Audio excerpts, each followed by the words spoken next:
Hello, everyone. Welcome. It's normal Thursday. We're back on track for Thursday. However, I have news on that, so don't get comfortable on today's schedule.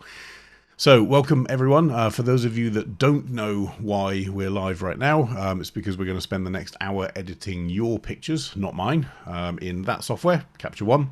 So, Capture One being the raw processor or the raw engine that's written by a team of people in Denmark, in Copenhagen, whom I do not work for. I am a photographer, not a software developer.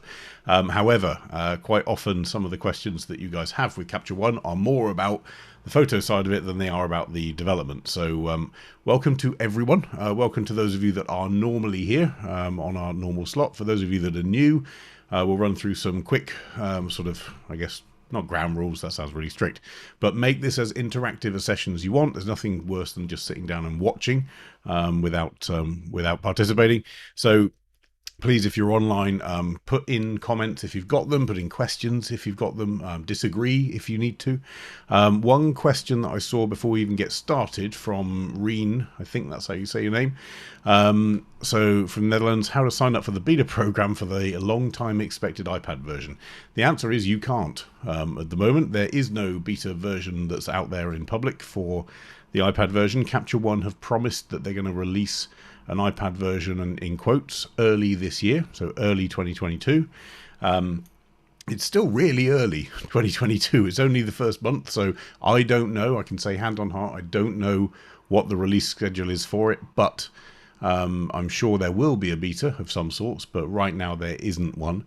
For those of you that don't know what we're talking about in terms of beta, if you want advanced I guess, time to play and test, and actually, more importantly, help the developers find potential bugs and scenarios they hadn't thought of, then sign up to the beta program. So you go to your capture1.com account, so capture1.com, top right, log in, and in there there'll be a little box, and you can sign up for the beta program and download pre-release versions. Bear in mind, it's pre-release, it is not supported, it is not to be used in a production environment. If it goes wrong and it demolishes your house by accident, it's not their fault, it's yours, to all intents and purposes. So please be careful with beta software. But right now, Reen, there's no beta for the iPad version. The version of Capture One that we are running today is the latest current version, so Capture 122, which is actually version 15.0.1. These numbers really frustrate after a while. So in order to get to 15.01, a lot of people have actually reported on some of the online groups that it wasn't showing up in the automatic update in Capture One. So you may have to go to capture1.com, download the new version, and it will overwrite your existing one with the latest. In version 15 came panoramic stitching, merging, auto rotation, and so on. Also a load of camera support, and in 15.0.1 came the Leica M11 support. So as well as the Sony A7 IV and so on, it brought in the M11 from Leica too. And before we go into actual images, so a couple of things. Number one, next week's session is going to be on Tuesday. So we seem to be flitting a little bit between Tuesday and Thursday, but it will be on Tuesday the 1st of February. And that, in part, is a decision that's linked to the fact that on the 2nd of February, talking of betas and stuff like that, you will find David and I, David Grover from Capture One, live. This is going to get very complicated.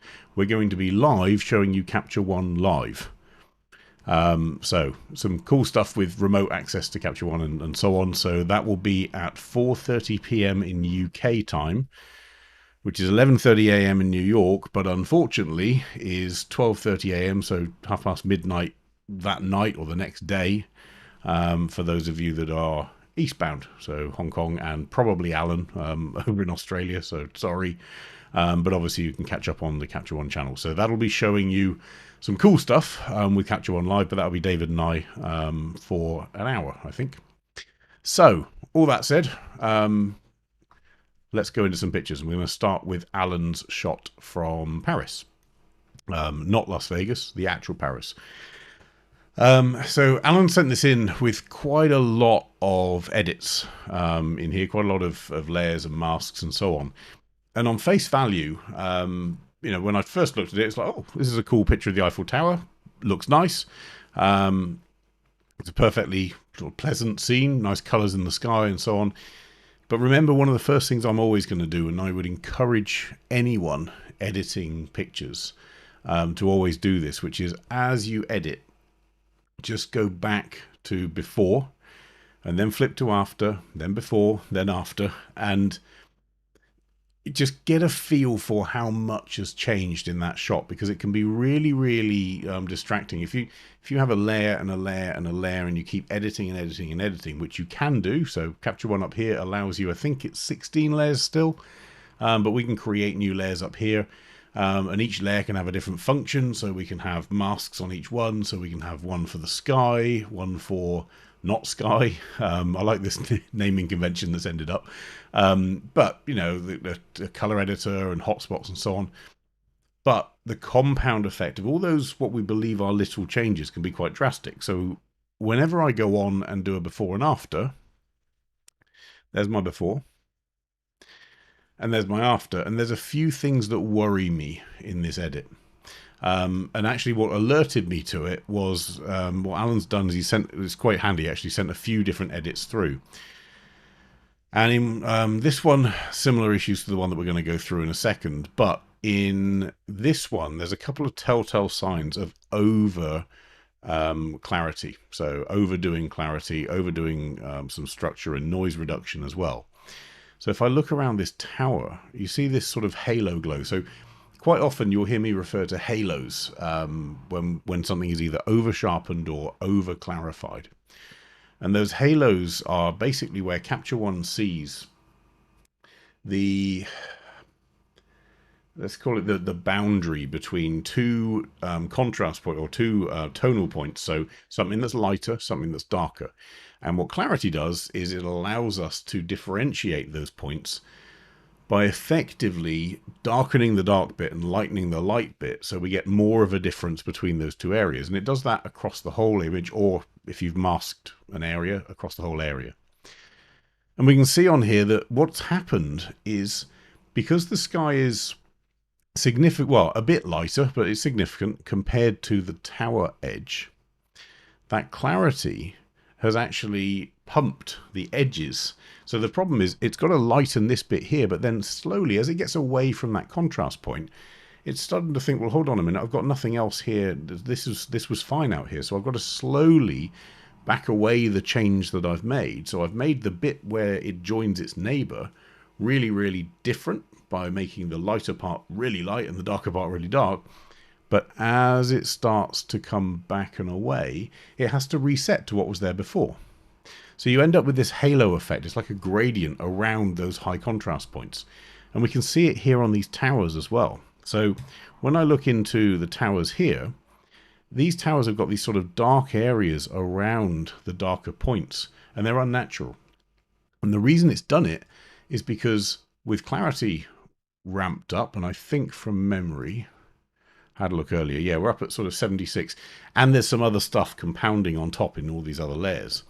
But with that pushed up, what the building's got to do, or what Capture One's going to do to the building, is it's got to darken the darker side of this boundary, so darken the building, but then it's got to slowly get back used to the normal building color as it gets away from that edge. So it's going to darken the rim a bit, and then slowly, slowly, slowly back away, leaving a halo. So a halo doesn't have to be light, although in this case it is around here. It can also be a dark halo as well. Either one of those is a sign that there's too much mid-tone contrast adjustment, which typically is where clarity does most of its work. So on top of that, let me just go, I think these are very similar images. There's a couple of things that in theory are good to rescue, but in practice may not have had quite the same effect that we were hoping for. So let's have a look at let's think, the mountains first. So we have on here a layer called Sky, which is delivering quite a dramatic change. It's bringing back all the color in the sky, and just bringing, I guess, it's bringing the highlights down, but it's sort of, I guess, pulling back some of the richness that's been knocked out by some of the other layers, because the other layers have got exposure adjustments. So before, the sky was like this, Alan's other layers then lift up the exposure of the image, and that of course results in some washing out of that color. So we've got a sky layer here that brings it back down again. But there's a problem, which is the mask on the sky layer isn't very clean. So, and we've talked about this before, which is drawing masks, and in fact use the Luma range if you need to. But if I look at this edge here, the edge overlaps. Now if we think about what that's going to do, so in this edge here we've got exposure one stop lower. That's quite a significant shift of exposure. And highlight coming down, although highlight wouldn't necessarily affect this area. How do I know that? Well, as I move my mouse around, you can see this orange bar up on the histogram. So in the sky, we're up in the upper mid-tones. This is as it is now. Let's go and let's turn this off. So sky, upper mid-tones, we can see the orange bar bouncing around that sort of 3/4 mark. This area here, lower mid-tones. So the effect of shadow and highlight isn't going to be that massive on this area here. But the effect of this exposure down and brightness down absolutely will. And because of that mask overlapping here, we've got a halo here, which actually isn't a halo in the way that I've just discussed it with clarity. It's just an area of overlap of darkening. So the way to get around that, bearing in mind we have got the whole thing masked, is normally to use a Luma range. But the problem with that is this area down here kind of matches the luminosity of this cloud up here. I don't think we can separate the two, because if I get rid of this by telling Capture One to exclude those tones around 63, 64, 65, when I go up here to some of this cloud stuff, we're getting into the, where are we? Sort of low, yeah, there we go. So the 60s, the 67, 64, 65, and so on. So I'm going to remove that from this layer as well. Potentially this would have been a case where Magic Brush could have helped. So if we just clone this variant, I'm going to not turn off this layer. I'm going to clear the mask on this layer. And I'm going to go to my Magic Brush. So this was brought in as part of 21, so version 21. We don't want to sample the entire photo. We only want it to be local to the sky. Reasonable tolerance, maybe about 10. That'll do. Let's just give it a quick brush and see what Magic Brush decides. So it's going to get the sky probably a little bit better than hand drawing it. We do have a little bit of overlap down here, but I'll come on to that in a second. So what we can now do is right click and go to Refine Mask. So Refine Mask is like a softening at the edge. We can play with that edge a little bit. And it's just gonna, you can see here, it's looking for similar areas, and where something breaks that similarity, it's going to back away from it, and where something is still similar, it's going to spread out the mask. So think of it like a intelligent edge to the mask. So we can set a radius, so we can make it a tighter radius, which is going to be more specific around the edges. Just turn off that mask. Or we can make it a broader radius, which is going to have a softer effect as it can go further away from those edges. And you can see it's then going to actually give us potentially the risk of some halos around it. So where it started, can't remember where we started at, but let's go with something like 15. That's done a pretty good job. Apply that. I may choose to feather it even more, so I can add a bit more softness. The risk with feathering is it doesn't just spread, it also contracts. And in this case here, we're going to get that halo stuff back, so we'll leave that out. And in any case, and this is what I kind of wanted to show you on here, in any case, we're going to have to do some stuff manually. We have to do some manual work. So to me, I'd be really careful with masking something like that that's really, really similar out there. Next one, the tower. So the tower itself has gone from, and I really do understand the wish to get all of the detail back into the tower. So if I look on here, you know, it's not, I'm going to be unfair. We're going to go into 400 odd %, but it's not completely clear. And with Alan's changes, we've got a lot of structure back. But look what we've also got, all of these extra artifacts, and it's where it's been over sharpened and over structured. So we've got what was a slightly soft image of the tower. And part of that, you know, we're at ISO 6400, so with the noise reduction that's going on, we are going to see some softening, but the remedy to fix that softening is this artifact stuff here, all these squiggly lines. It almost looks like a compressed sort of JPEG. And the color has shifted. It's gone from this sort of golden color on the left to like almost a greeny yellow on the right. And that's coming from, where are we? Tower color. So there's a hue shift of -2. So that's gone from way over here to somewhere over here. And I'm sort of in a place of maybe we just pull that back to maybe -5. So what I'm doing is I'm matching before and after for the color. And then the lightness is coming down as well. And I don't think we need to worry too much about that lightness, because what it's doing effectively is adding in a lot of this extra, all the artifacts here, and almost crunching some of the highlights. We need those highlights to almost bloom a little bit. They need to have the ability to glow rather than trying to rescue it each time. So my worry is this has been a little bit overworked. It's all the right ingredients. So it's lifting detail in the foreground. It's fixing the highlights in the tower. It's pulling those down a little bit. If we go back to our tower hotspots, we've also got certain brush strokes in here that bring the exposure down on the tower. You know, the details in the foreground, you know, and the tower itself. You've got this huge shift of clarity, you know, 78 on clarity, 21 on structure. That's always going to deliver some sort of, I guess, shapes, unwanted stuff, halos, and over sharpening on the edges. So just be careful that we're not overdoing each of those layers, because the overall feel of this shot is fine. I'd probably back away some of this stuff, but overall, you know, the idea of pulling back the color in the sky, getting some detail back in the tower where it is blown, yeah, that all makes sense. But it's just, when I look at this, if we actually printed this big and looked at it carefully, it's just not going to look as clean and clear as I think you were hoping for, Alan, when you look at it on the screen further away. Let's cover a couple of questions. So, where are we? Paula, so about layers. Would a histogram based on the active mask make sense?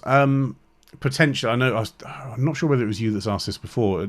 I've seen the question before. It's not a bad shout. So what we're talking about, what Paul is talking about here, is if I draw a mask over, let's say, just the tower, does it make sense to have a histogram that is specifically showing me the content of the mask that I've got, not the overall picture? It's not, as I say, it's not a bad idea. I'm not sure how it would be implemented. I'm not sure if it might confuse some people, because generally you kind of want the histogram to be representative of the whole image. So in other words, if I did do it on this tower and I brought down the highlights, well, I don't know what that's doing in relation to the rest of the image, because I don't see the whole of the other histogram. So possibly, but yeah, I'm not sure how they do it. Would be nice if before and after had multi-stages. I'm guessing you mean like a history panel, which I know a few people have asked, but yeah, it's not in there at the moment, but who knows? Could happen. Tony, would it help to see this mask as a grayscale mask? Depends on the mask that we're talking about, but if I switch to display grayscale mask, so we can see there what Alan's drawn in, and you can see there the rough areas over the sky and why it doesn't quite fit along. Tower color's a solid mask because Alan's only picking up on the yellows using the color editor. Where else were we? Tower hotspots. So these are the specific areas that have been brought down in exposure. The sky, we can see that area of concern over there. Looking at this, I think it has been done with a Luma range to start with, but then obviously had some manual work here to try and blend that in. And that's where we're seeing the problems. So it sometimes on the masks, there's no shortcut. It's a case of doing the manual work. It's just like a hand drawing of the Eiffel Tower, kind of like it. But yeah, so we've got all the different masks in there, the far ridge. We've got hotspots around the image. One thing actually to bear in mind with hotspots on an image, and it's actually a nice way of doing it. So what Alan's done here, the temptation is to select everything in the image and then pull down the highlights. Now what you can do instead is use a Luma range to effectively, let's just put on our grayscale mask, select only the brightest parts of the image and then pull down exposure, which is doing a very similar thing. But if you're going to do that, you have to be really careful that you've got some softening on the edges, because otherwise, if you imagine, it's pulling down only the bright part but not the rest of it. So if we look at this Sony area here, you can see it's pulled down the actual middle of the Sony word, but it hasn't affected anything else around it. And what can happen is what you're seeing here, which is a slight color shift. Again, I'm in very close here to show you. But you see these little bullet holes? The bullet holes come from the fact that the middle of this light has been adjusted. So it's been pulled down by 2.6 stops. But if I turn that hotspots layer back on, you can see the effect of it, because it's pulled down the middle bit by 2.6 stops, but nothing else, because in the Luma range, it was only the middle bit that was included. So if ever you see any of this stuff as bullet holes in your image, it's probably where you've got a Luma range slightly out.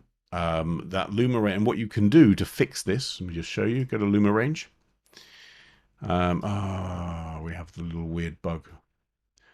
I can't show you on this image for some reason, and I think I've worked this out.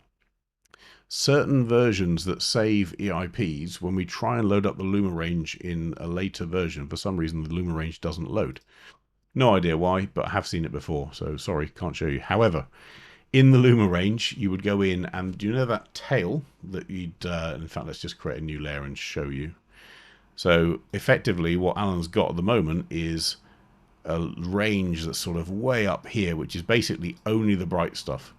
If you soften this tail, the fall off, and add a bit of radius, you'll see that that's a much softer transition. You won't get the bullet holes. Okay, some more questions or statements from JD. Every time I say Magic Brush, all I hear is Roger Daltrey screaming Magic Bus. Yeah, Magic Bus. Well, all we're waiting for now is a Magic Eraser, but we won't talk about that because that's painful. Yeah, Jim, I kind of like the glow of the original image, and I think that's the challenge here, which is every bit of recovery that we do. Remember to go back to the original and just think, right, how did it feel when I was there?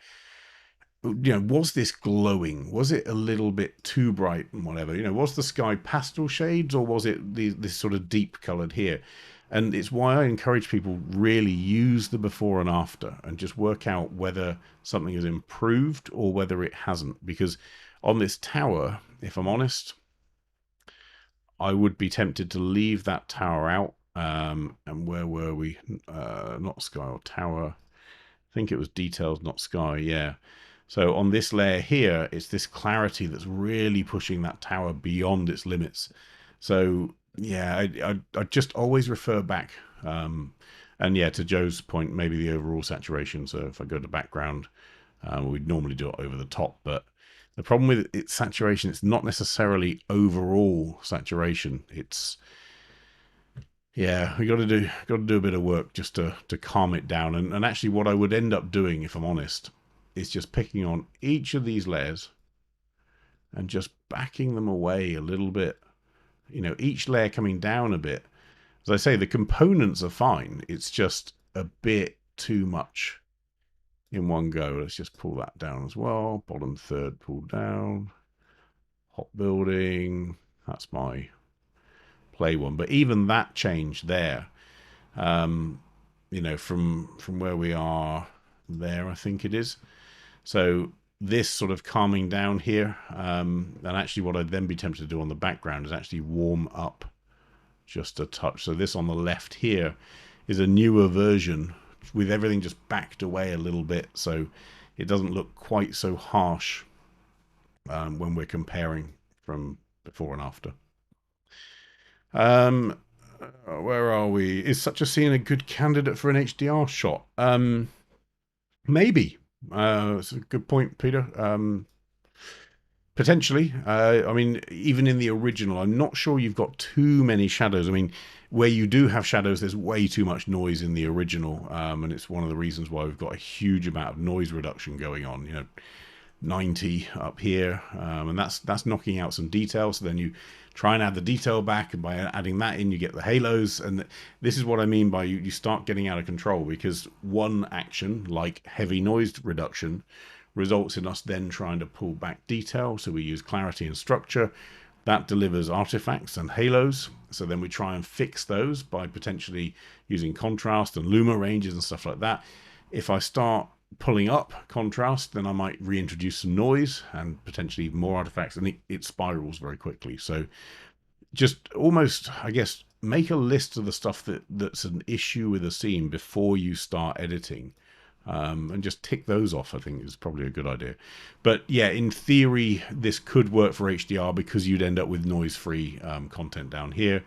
Just be aware that if things are moving, especially people, that blending may not be quite so perfect. But where are we? Jed, what about starting with a linear response curve? So if I create a brand new variant with no changes on it whatsoever, and instead of starting from our auto curve in our base characteristics, if we start from linear response, we will see we've got all of those highlights already protected. Now, this is where linear response can really help, but you sort of get to a place where even with that, I've still got all these shadows to pull up if I want to. But I just wonder whether this edit isn't a little bit simpler than we think, because for instance, the hotspots on the tower, they are hotspots. You know, if you actually go to the Eiffel Tower, you'll see it's where the lights are. So it makes sense there are hotspots there. I just wonder whether I can't achieve the same thing by just warming and tinting a little bit. By maybe lifting brightness, now that's going to soften the contrast in this. Pulling back highlights quite a bit. Pulling back whites quite a bit. A touch of clarity, not too much. Let's just cool this down a touch again there. What we may want to do then is play a little bit with levels, just to pull there. But again, not too much. You're going to blow things out. So we just pull it back to there. And then maybe on the tower, because we actually have the tower a little bit too orange now, let's just click in this area here. And of course I can shift the hue, so we can go green, we can go red. But what I can do more importantly is just pull back, where are we? Back to yellow. Pull back a little bit of saturation, not too much. Maybe 0.7, something like that. Could pull up brightness a little bit if we really want it to glow, but remember as well, this color wheel here is picking up on the sky as well. Now, I'm being lazy. I could mask the Eiffel Tower to do it, but I'm just going to pull down that lightness a touch. There, and I just wonder whether, so if I go before and after, there's my before, there's my after. It's more of a nighttime scene for sure. We could increase our contrast. Remember that by increasing our contrast, which offsets the linear response curve a little bit, we do risk pulling down those shadows again that we've already tried to pull up. So we might want to offset that with a bit of shadow work. But you sort of quickly get to a place where this starts to work a little bit. Maybe to there. So I get from, there to there. But there's also part of me, is that cleaner than that? Possibly. Is it more realistic? Probably. But the original wasn't bad either. Just saying. So yeah, I'm in a place where maybe the original isn't the bad place to start. Okay, Tony, not thought of using the grayscale mask to help edit the highlights. Yeah, it is a good way of isolating those highlights, because the other advantage with that if you get it right. So the key is you must, when you're doing it, use that nice soft fall off. Let me just go to the hotspots. Just turn on the mask. You must use that Luma range fall off so that you don't end up with that bullet hole effect. But what it does mean is if I choose that I don't want to recover this highlight over here, well, I can now just erase that bit out of the mask. So I don't want that sign on. It's just, why are we not getting that? Oh, I give up with this mask thing. There's some weird things going on with masks at the moment, which I'm not even going to touch.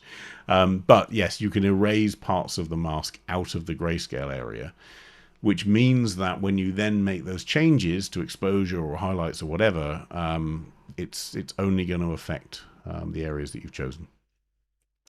Oh, I like the original more. Yeah, it is a tough call on this one, but I'd be tempted to agree. You know, there's the actual original. That's what I would consider a soft edit, and you saw the dials that I pulled in. I just think that maybe this is a bit too much, and certainly with the lights going green, it just doesn't quite fit in my head to work. Would it be easier to edit with a lower ISO? Yes, it absolutely would, but that's going back to Peter's point, which is if you were to shoot this as an HDR, you could do a long exposure on your shadows, and then a shorter exposure on the highlights. If that were blended, then potentially you could get some nice noise-free shadows. And yes, it would be easier to edit. You wouldn't have all of the artifacts of noise to deal with. Okay, let's head across to Valerie's question. So this is a panoramic stitch, which Valerie can't get working. And I'm going to show you what the issue is, but I don't have a solution for you, Valerie, other than I think I know where the problem's coming from. So I've tried also many different panoramic stitch versions. Also tried things like pincushion distortion to try and fix stuff. So this is Valerie's blend, and unfortunately, let's just put on a guide. We have a horizon issue there. So one of the first things that I check whenever we see a horizon issue like that is, do we have in the original files distortion correction in there? Do we have light fall off in there and whatever? And more importantly, is our horizon level between each of the files? And in this case, yeah, it is. I can't fault it, Valerie, in terms of how it's been captured. That horizon is dead level, dead straight all the way through the images. So why would it be bending on this form of projection, or worse, let's just zoom in here, breaking up in this one? So we've got a break here, we've got a break here. I've even tried removing, I think you tried this as well, Valerie, removing this frame here in the middle to see if the other two could overlap enough. But unfortunately, none of it seems to work. So I've sort of played with some theory around this and in terms of what's happening.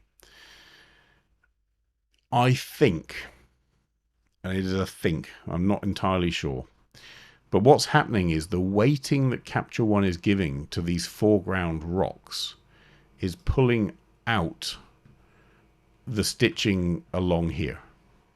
So even though that horizon to the human is obvious, you know, we look at it and think it's a horizon. Why wouldn't it realize that that's got to be there? The problem is that in order to stretch that on this frame and keep these two rocks correct, it kind of can't do both. And some of it comes from Parallax. So I don't know, Valerie, if you were using a nodal rail to pull the camera back to its entry viewable point. We covered that with David a few weeks back in a live session on the rooftop. I don't know if you had that running. I don't know how far away those rocks were, other than at 13.8 mil. I'm guessing very close to you. When we get to dealing with the rocks and something way, way, way in the distance, that's where Parallax really does cause problems for some of the stitching. I think that's what's doing it. What's happening is this foreground is pulling the background further away than it needs to be in order to make that level and stitched and this level and stitched. and it's prioritizing the foreground over the background. So you're ending up with either a slightly bent horizon, where it's having to try and make these rocks fit to their neighbors, or you're ending up with a slight hiccup there. But to... where are we? Earl's Point. I have trouble with panoramas of moving water. Yes. So I've noticed this. I think on a couple of sessions ago we covered this. Moving water and the current implementation of panoramic stitching on Capture One seems to have some challenges. Sometimes it can get it right. The problem is as well, what it's also looking at is things like waves out on the horizon. So when we have a wave that's very, very clear, and it's moved between those different frames, Capture One seems to go into a bit of a head spin to get stuff lined up correctly. I would hope it's something that can be improved on, but I know stitching things that move is generally a problem. Stitching water should be easier based on the fact that we typically have a horizon line, and I've seen this on my own shots as well, just for clarity. But yeah, just be aware that at the moment, if you do see this stuff, I'm hoping it'll get more refined as we go on. Let's call it that. JD, what about stitching 2 images at a time and then doing a stitch of stitches? I've tried that too. I tried actually the first 3, which did it correctly. Then you add in these 2, and I actually tried it as a very short, so literally from there to here. And the second you added in the next one, basically, I think the parallax of this stone. And if you look, for example, look at this stone here and the shape of it, and then the shape of it here as it turns. To me, that's a big sign that we're shifting quite a lot around the sensor rather than around the lens. The lens isn't looking around the scene; we're looking around it's looking around the sensor. So I guess, Valerie, if you weren't using a nodal rail, try and do the same scene but with a nodal rail, and you hopefully will end up with a better shot. Paula, will a shift lens have avoided this? If you can shift it enough, yes. Because what's happening with a shift lens is we're not doing that. We're not turning as we're taking the panoramic. We're actually shifting. Well, literally by nature, but we're shifting effectively the image coming into the sensor on the same plane. So you literally have one image sort of as if you stood there, and stood there. You don't get the same parallax effect. So yes, a shift lens would help with stitching. Where are we? Mark, I've had the horizon bow with a stitch and using lens correction after the fact. Yeah, and it's one of the things I sort of mentioned. We'd even tried on here that using the distortion to try and fix that bow, but then you're missing parts of the side, and actually it's not a real correct distortion. So you can sort of try and fix some of this stuff, but yeah, I think there's a bit of work to do when it comes to moving water. As who was it said that? Oh, in these, yeah. A dolly is the answer. Yeah, if you don't have a shift lens, then yeah, use a dolly and just run along the rail and keep clicking. But actually, that's a good answer if you want to do this stuff clean. Okay, where? Right, let's start a war. So, John, could we stitch it in Lightroom and then import it back into Capture One? You could, but it won't import back in as an editable file in Capture One. It'll import back in as a flat file, so something like a TIFF or whatever. And more importantly, I'll leave David to beat you up later on. Right, so good point. Halfdan B? Yeah. So is it to do with focal length? Yes. The wider your lens, the more of this effect you're going to have. You are going to have problems with that parallax, especially when you've got a subject that's so close to you. So if you think back to what I said earlier, that difference between the subject that's close and the horizon that's far, if you're on a longer lens, you won't see that difference as much. On a wide lens like this, it is going to potentially cause issues. So I'd be really, really careful. A few things. Get the nodal rails in place if you need to shoot like this. Maybe look at a slightly longer lens and be further back so you get more compression, less distortion. And yeah, hopefully in iterations, a few things will improve as well. Right, Noel. I like this shot.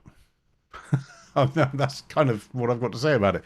There are a couple things that I might consider with it, but I like this shot. The one thing that is interesting on here, let's go to, again, our before and after. Awful lot of fog added, awful lot of mist added.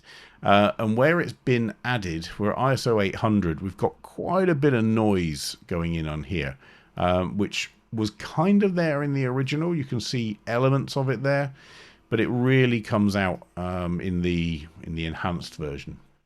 Now that mist has been added. I thought, to be honest, that Noel had done it with the dehaze tool or the rehaze tool. It's not. It's been done with simple exposure and a bit of brightness. So it's literally lifting up this mask. So that mask is around everything apart from the animals, and I'm guessing it was originally a Luma range and it's been rasterized for editing. But with that mask, you've got this mist coming up, which is added to it. My two things on this shot, and it is literally only two things. One, I would back away that mist a little bit more. It was at 85, I think it was, to start with. It's really strong. And the first impression, it's fine. Compared to the original, it's a pretty big, bold move. But then I look at this scene, and what I see is there is no pure white in this scene. And it doesn't quite make sense. If we've got a nice soft pastel light coming from the sky, bouncing around from the clouds, from the ground and so on, for this to be quite so clear, pure white, that doesn't quite make sense to me. So my temptation would be just to either back away some of these sliders or just to pull this down a touch back to here. And as I say, that's, you know, from there to there, it's a tiny amount. But also what you could consider doing is just shifting the color of that mist just a touch. So a little bit of tint, a little bit of warmth. And you'll see the difference between there, cold, hard, really solid white mist, up to here, a bit softer. We could pull it back a little bit now because we've introduced a bit of color into that mist, as we will call it. But it's just one to be aware of, which is the things in the scene that are reflecting light, refracting light, and light's passing through will react to the color and the temperature of the ambient light. So it's a bit like having, we talked about this years ago now, but when you try and set the white balance at sunset, so if you set your white balance so that the walls of buildings are completely middle gray and pure white, but the sky is on fire with a red warm glow, it doesn't make sense to the eye, because those buildings wouldn't be. They would be reflecting the ambient light. And in this case here, the ambient light has got a little touch of color in it. So maybe just reflect that down here so we don't go quite so cold and pure, and we go to something a little bit more soft and pastel. The other one is potentially, I'd consider maybe switching that crop. If not to a 2x1, then maybe you sort of go 16:9, just to chop off a little bit more of up, because basically up here there's nothing going on. It's not adding much to the image.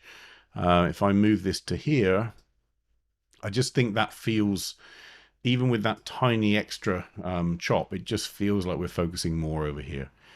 If you wanted to, and again, it depends on how old school you want to go, but if I go back to our background and vignette a little bit, yeah, that kind of works. But then again, I'd also be tempted to, I know you've got a grad on there already, but I'd also be tempted just to knock out that top right side, because this is so much brighter than the left, or lift up the left. Either way, don't mind, but let's just create a new layer.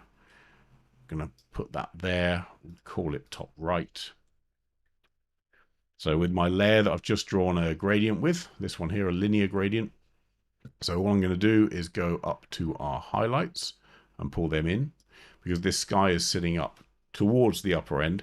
I don't want to pull down exposure, because if I do that, look what happens to the cloud. It's going to shift everything down. And even if I didn't do it with exposure, if I did it with brightness, which is going to be more kind, to the dark parts, it's still darkening that cloud. If I do it with highlights, it's having more of an effect on the sky than any other part. So I'd be in a place where that's where I would end up. Now to Earl's point, which has just popped up there, rehaze, yes. So the other option, instead of what we've got here, let's just clone that variant. Let's go to our mist layer, and instead of using exposure and brightness, we could switch it to negative haze and then choose the area we want to add more of. So I can add in haze. So dehaze, if I move it to the right, removes haze, removes the mist and makes details more clear. Move it to the left and choose the shadow color I want to add more of effectively, which you can see, ironically, it is that pinky warm sort of color. It's picked up here. That's going to do it in another way than just using exposure and brightness. So that's with rehaze. That's with exposure and brightness. So obviously if we want this to be a bit stronger, we could of course go there. So that's probably more subtle. That's a bright band here, but they're both more natural looking to my eye than this really cold band here of cloud. So that's where I think this is now purely about interpretation. If that's the scene that you remember, Noel, then stick with it. There's nothing wrong with that scene. As I say, I looked at that picture and the first thing I sort of had in my head was, that's a nice picture, like that. It's just to make this feel natural, I would use this slightly more soft tone. Hopefully that comes out on your screens, but this sort of more natural tone that reflects the ambient light that fog or haze would be reflecting back towards you. And yes, so to Derek's point, the rehaze, it will keep it, I guess, more natural. What it does do, though, a little bit is flatten some of this. So if I look at the version done with exposure, we get a bit more of a pop. With the rehaze one, you get a lot more, because it's what rehaze is also doing, remember, is yes, it's going to add some of that shadow tone, but it's also reducing contrast. So here we haven't reduced contrast, but there we have. And if you push it too far with this, it's just going to end up flattening that area, which is kind of what haze does. But at a preference, maybe some people would prefer it a bit more obvious, maybe some a bit more subtle. But personally, I wouldn't have it this cold in relation to the rest of the image. Jim, the clouds seem overly heavy. Do they? If they do, well, let's just... Oh, I was going to say let's use Magic Brush. Do we risk it? Let's give it a go. Magic Brush. Cloud, please. Not bad. We need to maybe do a bit more refining on the edge, a bit more tolerance, but... and this is where I need a magic eraser. But anyway, without a magic eraser, let's just get rid of this bit up here. If I really wanted to be picky with it, we could then put a Luma range over the top. But more importantly, I can just right click and we're going to refine that mask just to make sure we get any sort of straggling bits on the edges and that it cuts in the bits that we don't want. So I'm going to apply that. So if I now want to, let's just name that layer clouds. If we want to lift that up, we could of course lift up our exposure. That's going to brighten this a bit too much. So maybe we use a touch of brightness and a bit of shadow to affect these darker parts more than the rest of it. In fact, black and shadow is probably the better option. So does that improve it? I'm not sure. I'm tempted to leave it where it is, to be honest. I get what you mean, Jim, but I think trying to play with that, you're going to end up just with something that's too bright up above. And if we want to keep the focus down here, I think we probably need to leave them there. Okay. Next up is George, I think. I can't remember. We've done one of your shots before, so I've probably got your name wrong twice. Right. Noise. So this is a good example of over reducing noise. Again, let's do the same thing. So remember a couple of things actually. Don't view noise zoomed out. You have to view your noise reduction or control at least 100%. At this level here, we're seeing what the real image is doing. If I go into 200 or 300% for noise, that's really helping me because I can see in detail what the image is doing. And I'm going to go to my favorite tool, before and after. And we can see, I'm going to zoom way in so you can see it hopefully on YouTube, but we can see, remember, there's not just the noise that's been altered in the after, but we can see the amount of noise that was here and the amount of noise that's here. This has been smoothed down a lot for sure. But it also, as a result, loses detail. So while smoothing down noise can really help produce a clear image, a clean image, I'm not convinced that it's necessarily better in this sort of scenario.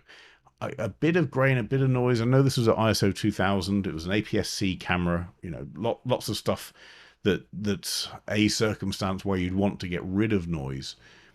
But at this level of noise reduction, like wow, we're losing so much detail. We can bring or try and bring details back.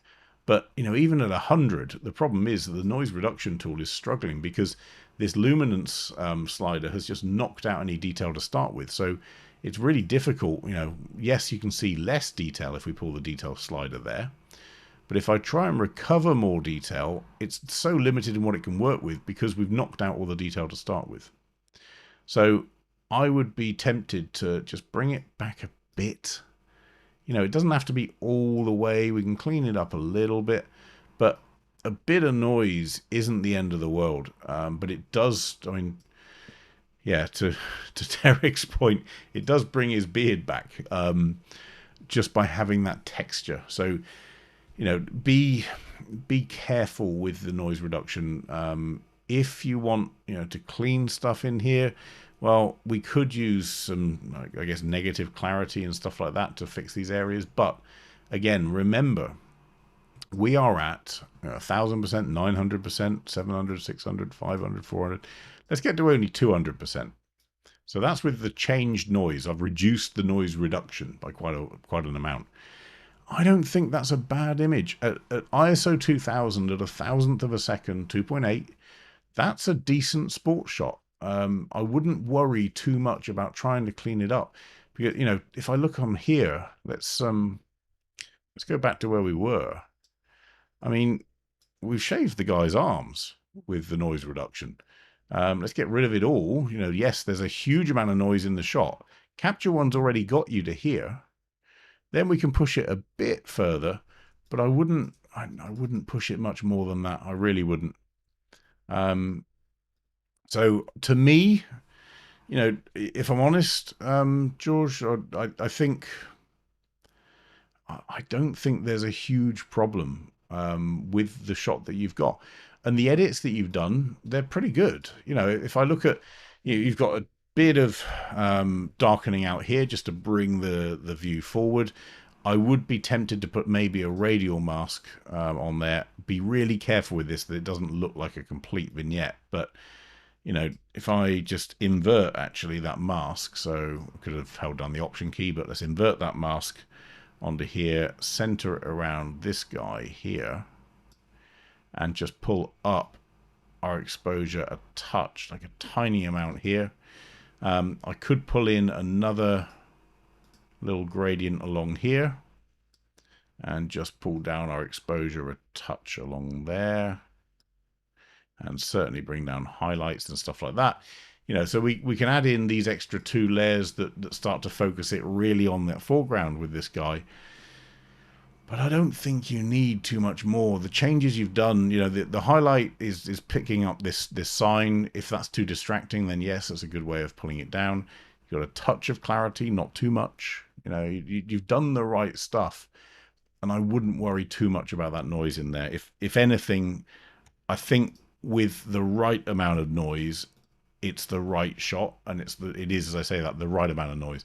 Knock it out too much, you're just losing too much detail in the player themselves. Forget photographically. Remember as well, it's got to show you the detail of the person, not just be a perfect, you know, clean photograph, as it were. Manuel, what about Topaz denoise? Yep, you can try it. Denoise can be successful with this stuff. My experience is it tends to leave some artifacts. So if you overdo it, you saw sort of these squiggles starting to appear in here. I've seen that get worse as a result. But yeah, just I'd be careful about overdoing some of this stuff.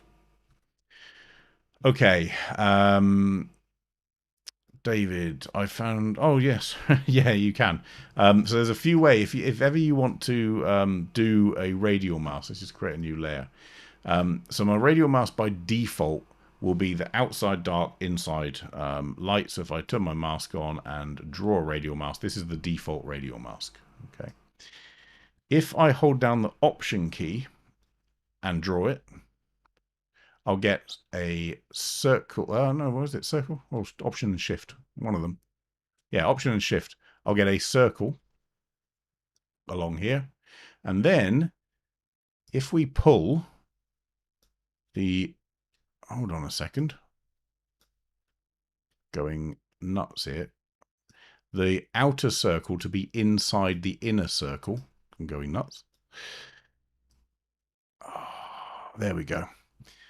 That looked more complicated than it needed to be. Then you'll end up inverting the mask itself. So let's just clear that mask. So here's my radial mask. If we get our outer circle and pull it inside so they swap around, you'll get to it. If you do what I just did, which is do it when these two are too close to each other, you will end up in a nightmare trying to find that little arrow. However, I personally would always right click and just go to invert, probably because I've always done it that way, but it's not the end of the world. If you don't want to do it that way, you can always just flip it, as David said, or invert mask up in the menu.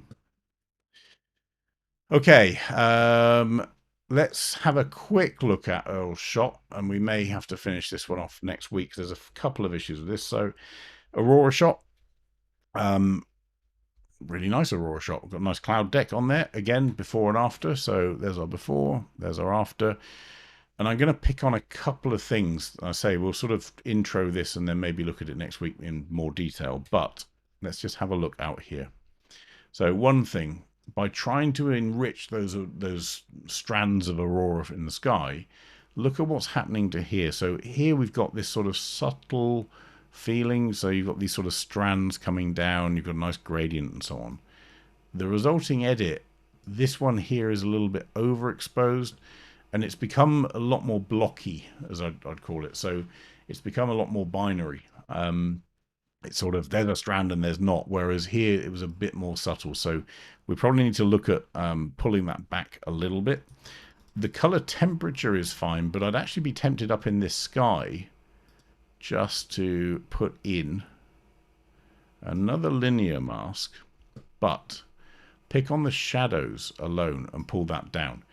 And the reason for that is what we're going to come on to in a minute, is to get the focus down to our subject, which ironically isn't the Aurora, it's this house.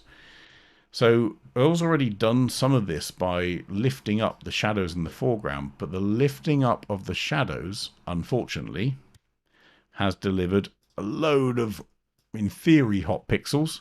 In practice, we can't get rid of them with a single pixel noise reduction tool. So we're going to have a play with that next week, but it's not ideal, not clean, but we'll get there. So a couple of things up in the sky. We'll have a look at this out here, and we'll have a look at lifting up the shadows. But for today, that's kind of where we are. So we'll start next week with Earl's. You know, this shot, I wouldn't push the noise reduction that far. I don't think you need to. I think the camera and Capture One have done a good job of bringing back the detail from that noise already. I don't think you need to be as worried as you think. Noel's shot, you know, it's a really nice shot to start with. It's just, to me, that mist needs to be a bit more representative of the sky that's around. Valerie, I don't know what to say to help you directly on this one, other than it may be worth trying this with, as Earl said, either a dolly and move along the beach, or a longer lens further back, or a nodal rail, to try and get this mix of foreground out to background reduced. that distance, as far as the camera sees it, is just too much. It's not compressed enough.